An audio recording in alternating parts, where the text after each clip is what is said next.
arrepentidos buscamos tu perdón.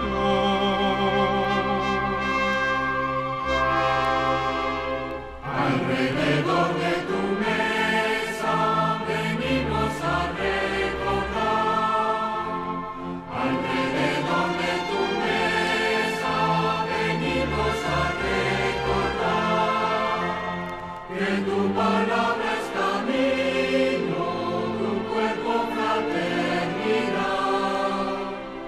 Que tu palabra es camino, tu cuerpo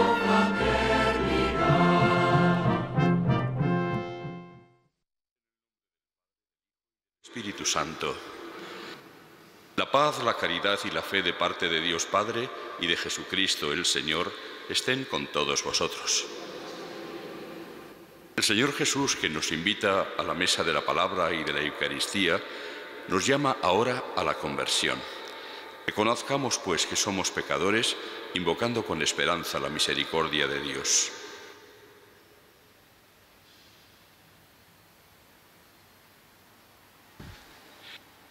Tú que ofreciste el perdón a Pedro arrepentido, Señor, ten piedad. Tú que prometiste el paraíso al buen ladrón, Cristo, ten piedad. Tú que perdonas a todo hombre que confía en tu misericordia, Señor, ten piedad. Dios Todopoderoso tenga misericordia de nosotros, perdone nuestros pecados y nos lleve a la vida eterna. Oremos.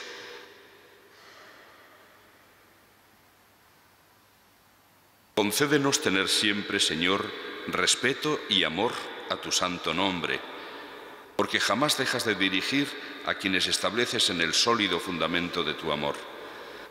Por nuestro Señor Jesucristo, tu Hijo, que contigo vive y reina en la unidad del Espíritu Santo, y es Dios por los siglos de los siglos. Lectura del libro del Génesis. Cuando Abraham tenía 99 años, se le apareció el Señor y le dijo: Yo soy Dios Todopoderoso, camina en mi presencia y sé perfecto. El Señor añadió a Abraham: Por tu parte, guarda mi alianza, tú y tus descendientes en sucesivas generaciones.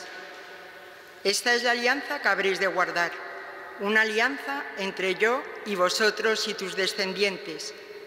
Sea circuncidado todo varón entre vosotros. El Señor dijo a Abraham: Sarai, tu mujer, ya no se llamará Sarai, sino Sara. La bendeciré y te dará un hijo, a quien también bendeciré.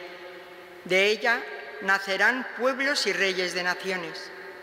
Abraham cayó el rostro en tierra y se sonrió, pensando en su interior: ¿un centenario va a tener un hijo y Sara va a dar a luz a los 90?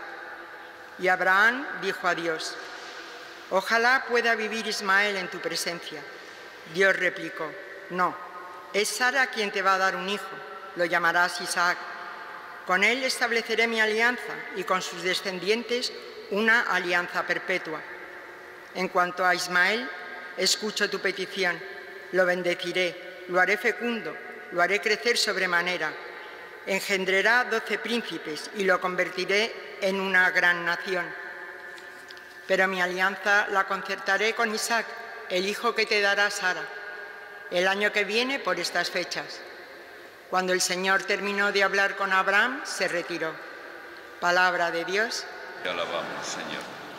Esta es la bendición del hombre que teme al Señor. Esta es la bendición del hombre que teme al Señor. Dichoso el que teme al Señor y sigue sus caminos. Comerás del fruto de tu trabajo. Serás dichoso, te irá bien. Esta es la bendición del hombre que teme al Señor. Tu mujer como parra fecunda en medio de tu casa, tus hijos como renuevos de olivo alrededor de tu mesa. Esta es la bendición del hombre que teme al Señor. Esta es la bendición del hombre que teme al Señor. Que el Señor te bendiga desde Sión, que veas la prosperidad de Jerusalén todos los días de tu vida. Esta es la bendición del hombre que teme al Señor. Aleluya, aleluya, aleluya. Cristo tomó nuestras dolencias y cargó con nuestras enfermedades. Aleluya, aleluya, aleluya, aleluya.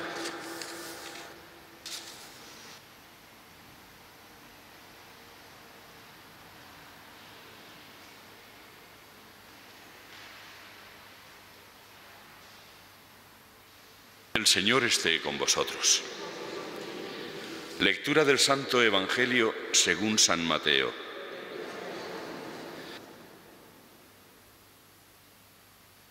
Al bajar Jesús del monte, lo siguió mucha gente. En esto se le acercó un leproso, se arrodilló y le dijo: Señor, si quieres, puedes limpiarme.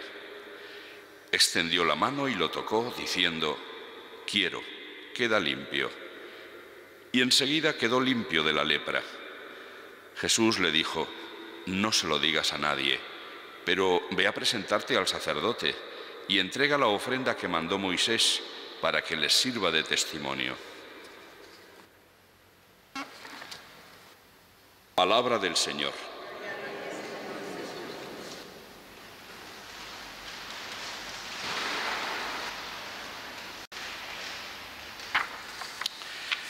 Estas aclamaciones que hacemos al terminar cada lectura, palabra de Dios, palabra del Señor, quieren afianzar en nosotros el respeto y el amor a esa que consideramos realmente palabra que Dios ha dirigido a la humanidad. Es por esto, por lo que, siendo tan importante, cuando se hizo la reforma litúrgica, después del concilio, del sacramento eucarístico y también de los demás sacramentos, una de las cosas que se pretendió es que aparecieran con mayor riqueza y abundancia las distintas muestras de la palabra de Dios. Anteriormente había un solo ciclo de lecturas, de tal manera que quedaban fuera de la lectura pública muchos pasajes, muchísimos.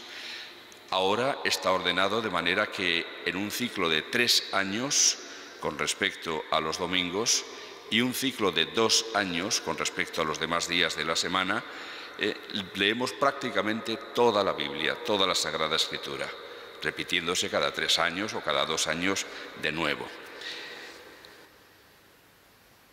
Pero al leer sobre todo determinados pasajes o las palabras del libro del Génesis que estamos leyendo estas semanas como primera lectura, surge la pregunta: ¿estamos preparados? ¿El pueblo de Dios está preparado para acercarse a la palabra de Dios? Dicho de otra manera, ¿entendemos lo que leemos? Es una pregunta que le hizo Felipe, el diácono, al eunuco de Candace, de la reina Candace, que iba leyendo en su carruaje al profeta Isaías, y el diácono le preguntó: ¿entiendes lo que lees? Y el otro dijo: ¿y cómo voy a entenderlo si nadie me lo explica? He aquí una realidad. ¿Cómo vamos a entender la palabra de Dios si no la estudiamos, si no nos acercamos a ella con ánimo de conocer? Hay una realidad, y es que estoy hablando de una época que va al menos desde mi niñez hasta hoy. Y esta realidad es que en aquella época, y hoy también, había una catequesis para niños, pero que en la mayoría de los casos, por desgracia, terminan la primera comunión y se acabó la catequesis. La mayor parte de los cristianos no son conscientes de que tienen que seguir conociendo la palabra de Dios y enfocando su vida a la luz de la palabra de Dios para poder madurar su fe y llegar a ser cristianos de verdad. Pero ¿cómo conocerla si no se acude a una formación, yo diría que permanente, de la fe? Se han hecho y se hacen, se siguen haciendo en muchos sitios intentos, pero la verdad es que la respuesta de nuestro pueblo cristiano en general es muy pobre, es muy pobre. En una parroquia donde haya 5.000, 6.000 habitantes y se hace un llamamiento para catequesis de adultos, se consideran los sacerdotes con suerte si responden 10 o 12. Pero esta es la realidad. La mayor parte de los cristianos no son conscientes de que su formación en la fe es muy deficiente. Muy deficiente. Y esto es muy preocupante. ¿Por qué?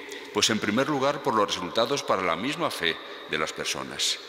Una fe que no ha madurado, que no ha seguido un proceso de encuentro con el Señor, pues es una fe que no va a ser viva, no va a servirle a la persona. Si no ha aprendido a enfocar los problemas de su vida a la luz de la palabra de Dios, no lo va a hacer nunca. Y evidentemente con lo que se enseña a los niños, que es un primer acercamiento y muy leve, no sirve para cuando llega uno a los 15, 16, 17 años y empieza a enfrentarse con problemas serios en su vida, no digamos nada ya, 18, 20, situaciones de estudios, por ejemplo en la universidad hoy, por desgracia la mayor parte de las universidades, el clima que hay hoy es de no solamente indiferencia ante el hecho religioso, es que incluso hay un ateísmo combativo. Están tratando de convertir al ateísmo a mucha gente, desde profesores hasta la mayoría del alumnado. Y el choque que reciben la mayoría de esos niños, cuando eran niños, que han recibido una pequeña formación en la fe, pero que no han recibido nada más, en cuanto les dicen 3 o 4 cosas que les parece que tienen razón, adiós la fe. Y la situación que estamos viviendo es y ha sido resultado, entre otras cosas, de esta formación, o mejor dicho, déficit de formación en la fe y en la palabra de Dios. Hace un par de semanas o 3, no me acuerdo exactamente, un escritor de fama en un semanal escribía un artículo en el que no recuerdo los términos exactos, pero se mofaba, se reía, se burlaba del Dios de Israel, al que presentaba, no me acuerdo los calificativos, pero algo así como ridículo, absurdo. No sé qué formación bíblica tendrá esta persona.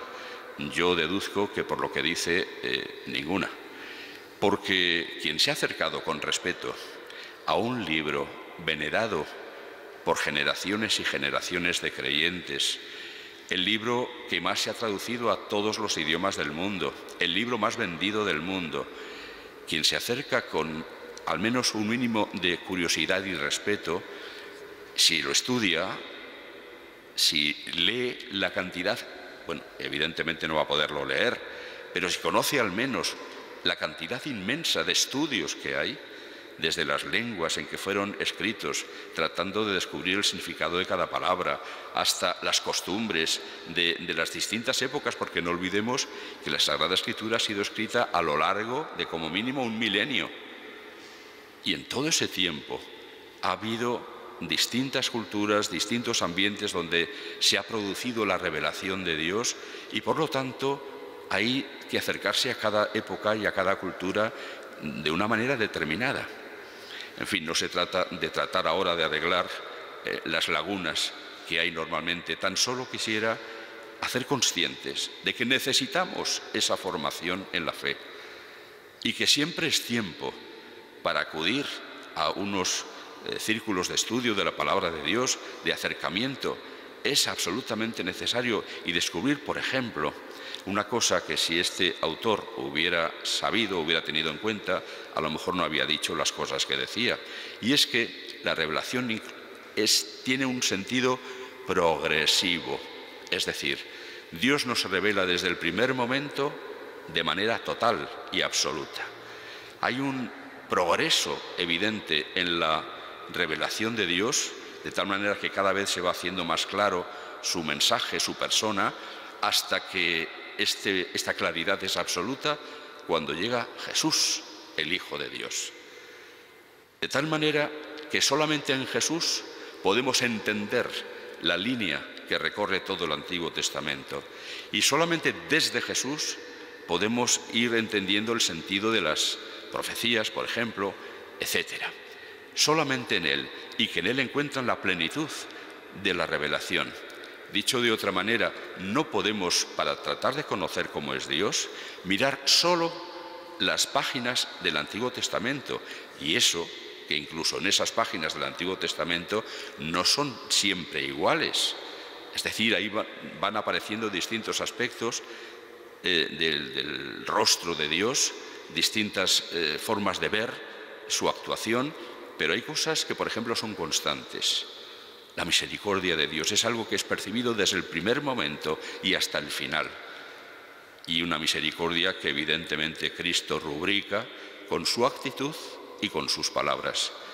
El retrato que nos hace de Dios con la imagen del Padre del Hijo pródigo es evidentemente incontestable. ¿Hasta qué punto llega la misericordia de Dios? Más aún si nos damos cuenta de que solo conoceremos cómo es Dios mirando a Cristo crucificado. Cristo crucificado y resucitado. Solamente ahí entenderemos o nos podremos acercar a cómo es el Dios auténtico. Solamente ahí podremos entender el rostro de Dios.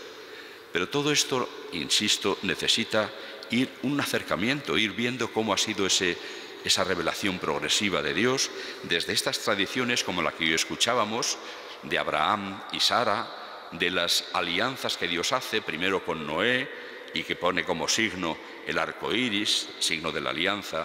Hoy la alianza la renueva con Abraham y le añade que en su hijo, ese hijo que va a tener de manera extraordinaria, porque por naturaleza no era posible, ese hijo va a ser el depositario de las bendiciones y de la alianza de Dios. ¿Cuál es la cláusula que le impone? Una sola: la circuncisión de los varones. Si eso fuera definitivo, tendríamos que pensar hoy tendríamos que seguir realizando la circuncisión a todos los varones.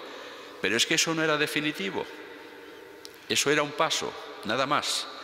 Cristo va a establecer otra manera de entrar en el pueblo de Dios, en el cuerpo de Cristo, en su iglesia. Es el sacramento del bautismo. Y es un sacramento que además ya no ingresa solo a los varones en la iglesia, sino los hombres y las mujeres. Todos indistintamente recibimos el bautismo.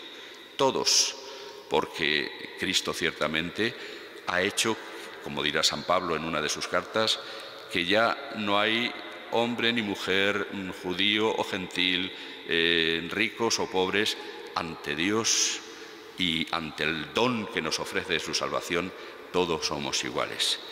Por eso, mirar a Cristo es poder descubrir cómo es en realidad ese Dios que quedaría en la oscuridad y en la ignorancia si no lo completamos con el rostro de Cristo.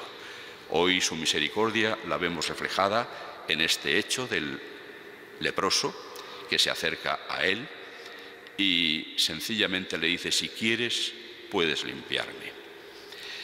Incluso en los relatos del Evangelio también tenemos que saber entrar a entenderlos y descubrir que no han sido escritos todos de una tacada, descubrir cómo a veces esas incongruencias que hay entre unos y otros, o incluso dentro de un mismo pasaje, pues se deben a cosas tan normales y tan naturales como que no han pretendido hacer una historia en el sentido que hoy se entiende de Jesús, sino resaltar una serie de hechos que nos muestran cómo es Jesucristo, cómo es el Hijo de Dios. Por ejemplo, comenzaba hoy el relato: al bajar Jesús del monte lo siguió mucha gente. En esto se le acercó un leproso. Si esto hubiera ocurrido así tal cual, sin solución de continuidad, la gente, cuando se hubiera acercado el leproso, habría huido despavorida, porque los leprosos no podían acercarse al resto de los demás, lo tenían prohibido. Es más, seguramente no se hubiera atrevido. Por lo tanto, entre ese que bajó del monte y lo siguió mucha gente y el encuentro con el leproso, tuvo necesariamente que ocurrir un tiempo en el que la gente ya se dispersó y Jesús se quedó solo, quizá con los discípulos, nada más. Y entonces sí. Pues que evidentemente en los evangelios, en los relatos evangélicos, se omiten muchas cosas, se dan por supuestas otras. Aparte de eso, pues a veces armonizan los relatos con otros. Todas esas cosas que se pueden estudiar y que se deben conocer, aunque no todo el mundo tiene por qué ser especialista, evidentemente, pero al menos acercarse un poco al conocimiento de la palabra de Dios para que la podamos gustar, la podamos entender, la podamos aplicar a nuestra vida y la podamos vivir. Pues eso, ojalá surja en nosotros el deseo de acercarnos más a la palabra de Dios, sin la cual no podremos vivir profundamente nuestra fe.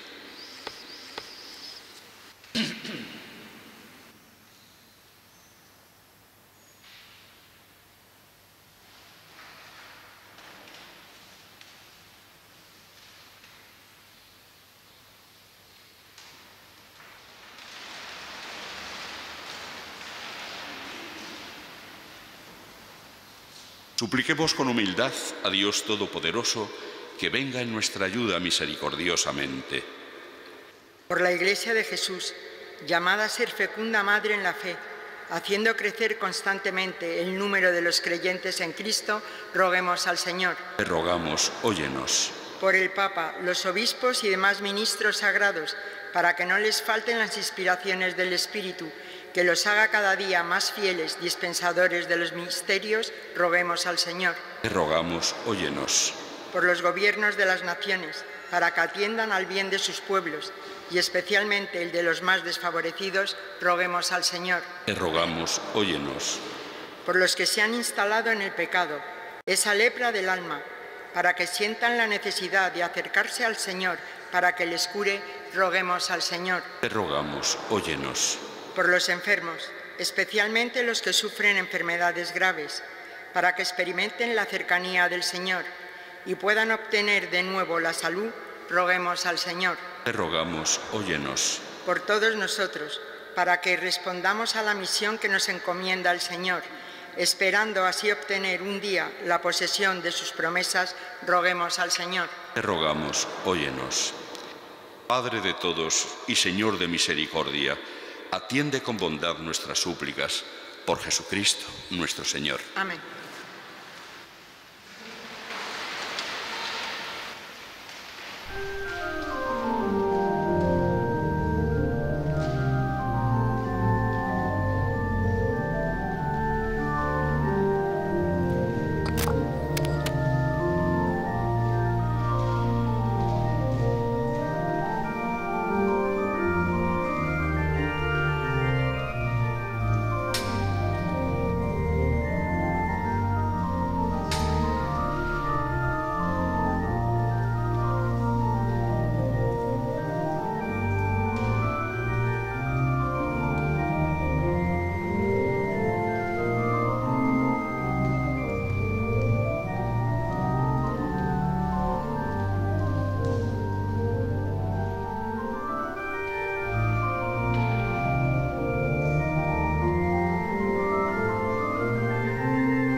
Orad, hermanos, para que este sacrificio mío y vuestro sea agradable a Dios, Padre Todopoderoso.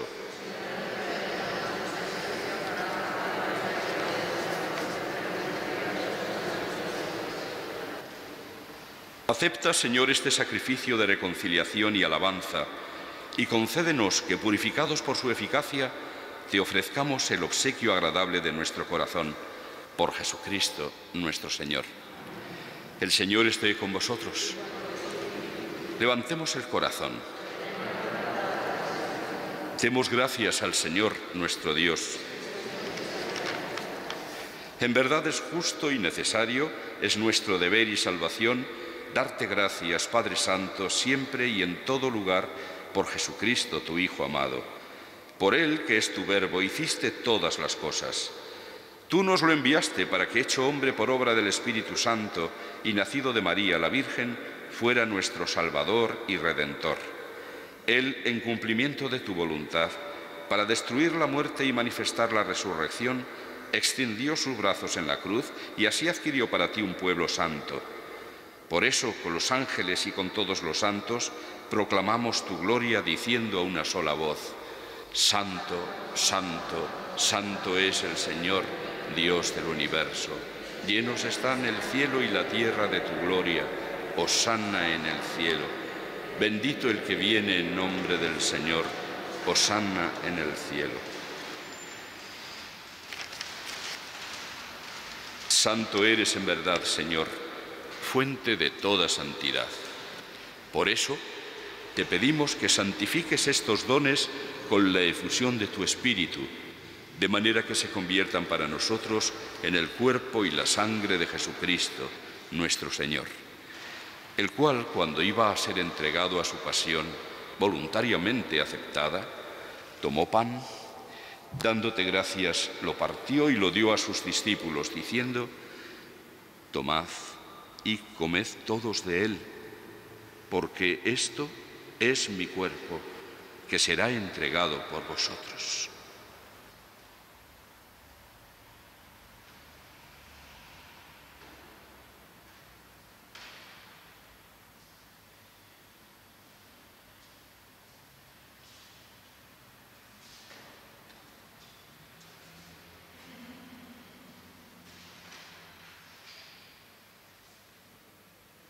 Del mismo modo, acabada la cena, tomó el cáliz y, dándote gracias de nuevo, lo pasó a sus discípulos, diciendo: Tomad y bebed todos de él, porque este es el cáliz de mi sangre, sangre de la alianza nueva y eterna, que será derramada por vosotros y por muchos para el perdón de los pecados. Haced esto en conmemoración mía.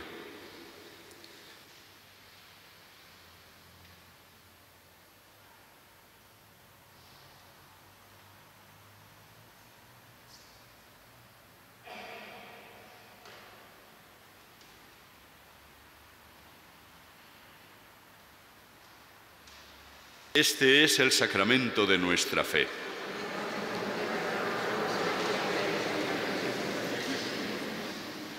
Así pues, Padre, al celebrar ahora el memorial de la muerte y resurrección de tu Hijo, te ofrecemos el pan de vida y el cáliz de salvación, y te damos gracias porque nos haces dignos de servirte en tu presencia. Te pedimos humildemente que el Espíritu Santo congregue en la unidad a cuantos participamos del cuerpo y la sangre de Cristo. Acuérdate, Señor, de tu Iglesia extendida por toda la tierra, y con el Papa Francisco, con nuestro obispo Carlos y sus obispos auxiliares, y todos los pastores que cuidan de tu pueblo, llévala a su perfección por la caridad. Acuérdate también de nuestros hermanos que durmieron en la esperanza de la resurrección, de Alfonso y Guillermo, y de todos los que han muerto en tu misericordia. Admítelos a contemplar la luz de tu rostro. Ten misericordia de todos nosotros, y así, con María, la Virgen Madre de Dios, su esposo San José, los apóstoles y cuantos vivieron en tu amistad a través de los tiempos, merezcamos por tu Hijo Jesucristo compartir la vida eterna y cantar tus alabanzas. Por Cristo, con Él y en Él, a ti, Dios Padre Omnipotente, en la unidad del Espíritu Santo, todo honor y toda gloria por los siglos de los siglos.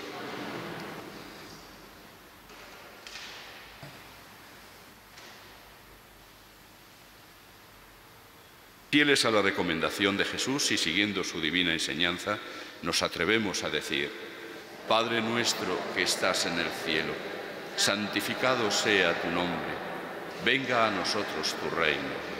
Hágase tu voluntad en la tierra como en el cielo. Danos hoy nuestro pan de cada día. Perdona nuestras ofensas, como también nosotros perdonamos a los que nos ofenden. No nos dejes caer en la tentación y líbranos del mal. Líbranos de todos los males, Señor, y concédenos la paz en nuestros días, para que, ayudados por tu misericordia, vivamos siempre libres de pecado y protegidos de toda perturbación, mientras esperamos la gloriosa venida de nuestro Salvador, Jesucristo. Señor Jesucristo, que dijiste a tus apóstoles, la paz os dejo, mi paz os doy. No tengas en cuenta nuestros pecados, sino la fe de tu Iglesia, y conforme a tu palabra concédele la paz y la unidad, tú que vives y reinas por los siglos de los siglos. Que la paz del Señor esté siempre con vosotros.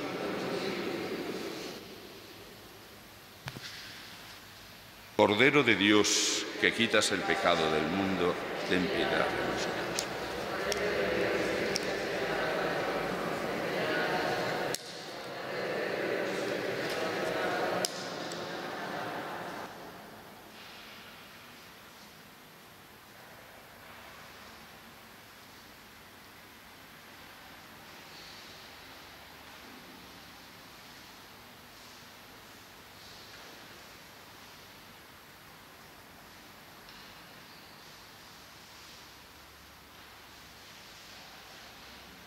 Este es el Cordero de Dios que quita el pecado del mundo. Dichosos los invitados a la cena del Señor. Señor, no soy digno de que entres en mi casa, pero una palabra tuya bastará para sanarme. El cuerpo de Cristo. Amén.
Oremos.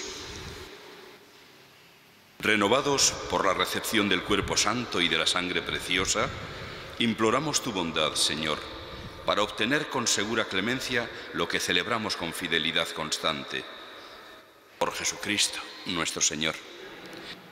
El Señor esté con vosotros.